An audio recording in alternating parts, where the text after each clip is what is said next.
وبركاته walaalahayga Soomaaliyeed waxaan ugu salaamaa salaanta islaamka اليوم jikada nuura waxay inii sameynaysaa rooti ama saamuuni hadba qofka siduu u yaqaano inta saddex xabo oo kunaan ku rida laakiin xabad safaarka waan ka reebtaa dhow waan korka ka marinaa biyihi xabad iyo laba xabo ayaan inta ku shubaa waxaan ku shubaa faxisadi ama qamiirisadi oo qaado weyn oo saan ah waxaan ku shubaa wax yar oo qal ah waxaan ku shubaa qaado yar oo milix ah waxaan ku shubaa carfisadan saliid ama sayd hadba suu dadka u yaqaano carabi iyo af Soomaali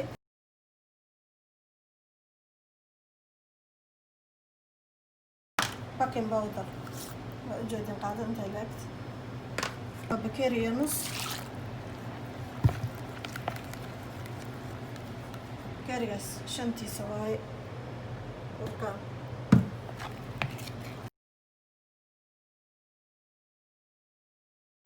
aan kusoo noqday burka 5 bakeeri ah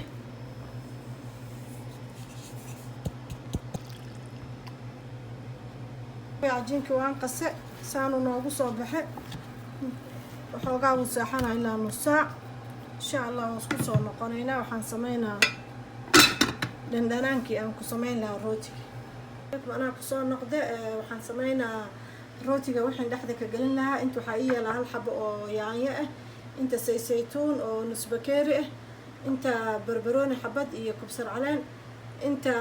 wax yar oo nus kiilo hilib ka yar oo maxay yahay hilib oon kariye inta laba xabo basal ah inta saddex xabo tuun ah inta babriko inta huruud inta filfil waaji isku dardar ah isbaas kuleel shinjibiil intaasaan isku dardaraa ila socda waxaan ku daraa basashi iyo tuunti way noo kartay basashi xabadii yaanyadaan ku daraa waxaan ku daraa barbarooniga iyo saxaabayaan ku soo noqday kushnadii saanay noogu soo baxday hilibkii oo diyaar ah ku darsanaa oo karsan oo u baahan karis waxyar maxay yahay isku dhigaa waxyar ay dab saarnaanayn ka bacdina waan ka daminaa insha allah ila socdo saxaabay waxaan diyaarsanay hilibkii iyo jubna oo jiis ah oo mozzarella ah inta cajiinkana saanu ku soo baxsaan ma sha Allah tabarakallah soo fuure marka waan sameynaa hadda insha Allah marka u horeysa waxoogaa yar jubnaad saaraysa hilibkii ama digaaga wixii aad diyaarsatay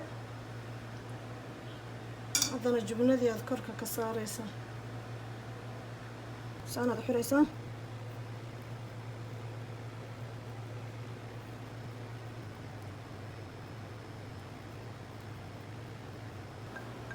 asxaabay waxaan marinaynaa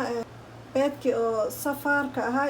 iyo malgaca oo qaado oo caano ah qaado caano aan isku qasay cadeen jubnadii aan shiiday iyo bakeeriga caanaha shiidayna hoosta looga shubaa bayna xabad soodi ama xabad baraka